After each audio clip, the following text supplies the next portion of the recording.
प्रभु आप लोगों के साथ हो और आपकी आत्मा के साथ। संत लूकस के अनुसार पवित्र सुसमाचार। हे प्रभु तेरी महिमा हो।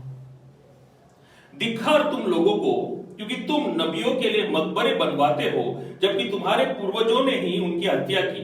इस प्रकार तुम अपने पूर्वजों के कर्मों की गवाही देते हो और उनसे सहमत भी हो, क्योंकि उन्होंने तो उनकी हत्या की और तुम उनके मकबरे बनवाते हो।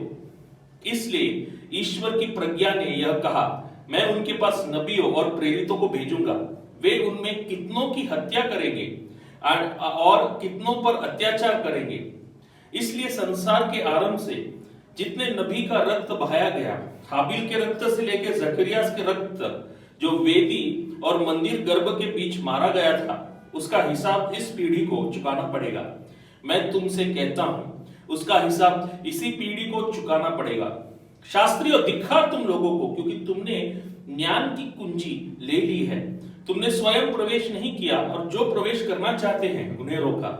अब ईसा उस घर से निकले तो शास्त्री और फरीसी बुरी तरह उनके पीछे पड़ गए और बहुत सी बातों के संबंध में उनको छेड़ने लगे।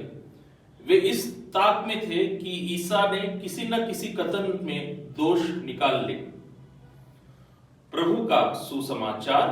हे क्रिस्त तेरी स्तुति हो। क्रिस्त में मेरे प्रिय भाइयों और बहनों, आज के सुसमाचार में यीशु दो ऐतिहासिक पात्रों का उल्लेख करते हैं। वे पात्र है आबेल और जकरियास।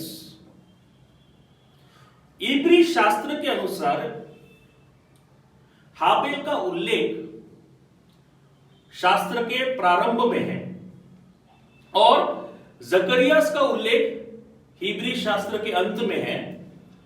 और इन दोनों की हत्या हुई थी और इन दोनों की हत्याओं के जिम्मेदार कौन थे?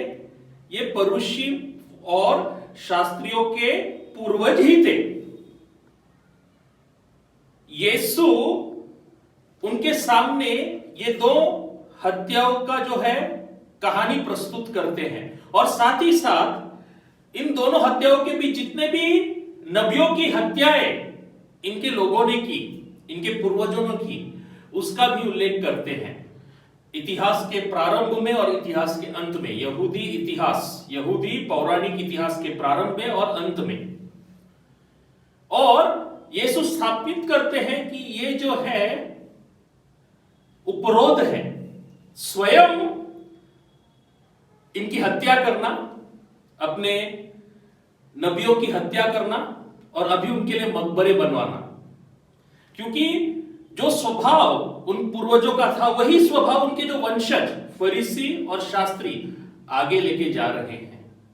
इसीलिए यीशु इनका घोर निंदा करता है, उन्हें ढोंगी कहकर पुकारता है। मेरे प्रिय भाई और बहनों, आज के सुसमाचार पर मनन करते हुए हम अपने आप से एक प्रश्न पूछे, क्या हम आध्यात्मिक रीति से ढोंगी हैं? ढोंगी मतलब अंदर कुछ और, शैतानी सोच, दुष्ट विचार और बाहर पवित्र चेहरा। इस प्रश्न पर गौर से मनन करें।